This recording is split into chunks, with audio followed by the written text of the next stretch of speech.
What if the evil queen wasn't evil? Was the villain right?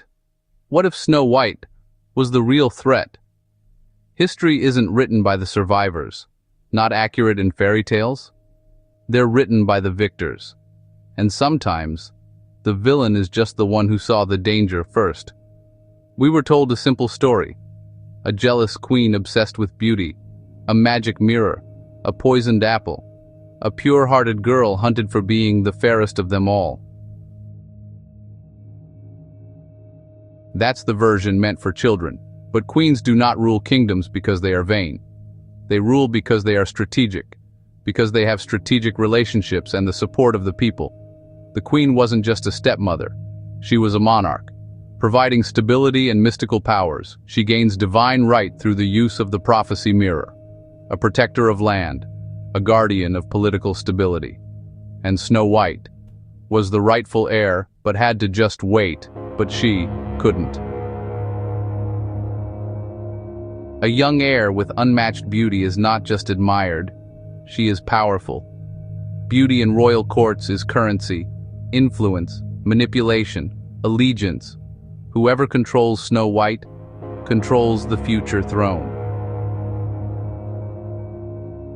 And the mirror. We were told it measured beauty. But what if it measured influence? Who is the fairest of them all? What if fairest meant most favored, most beloved, most likely to be followed? The queen wasn't asking about vanity. She was asking about power. The queen doesn't kill Snow White herself. She sends a huntsman. Why? Because even she hesitates. Because perhaps she hoped she was wrong. The huntsman returns with a lie. And the queen now knows something worse than betrayal. Snow White is alive, and someone is protecting her. 7 minors, living outside the kingdom's political structure, no allegiance to the crown, casting away her duties, her family, and her kingdom. Why would they risk harboring a royal fugitive? Unless Snow White convinced them. The poisoned apple wasn't rage. It was desperation. If Snow White returned to the kingdom, civil war was possible. Noble factions would divide, blood would spill, one life or thousands. The queen made a ruler's decision. And when the queen falls, we are told it is justice. But history loves simple endings.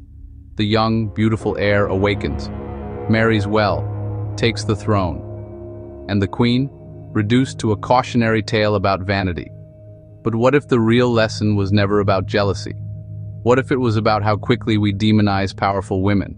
How easily we rewrite political struggle as personal insecurity? How beauty can destabilize a kingdom? We call her evil, because we needed Snow White to be innocent. So maybe the queen wasn't protecting her pride. Maybe she was protecting her people. Maybe she saw something the story refused to tell us. And if that's true, then who was really the villain? The queen or the recklessness of a youth? What if the queen wasn't evil? The kingdom may be doomed. Thanks for watching. Smash the like button and subscribe for more content.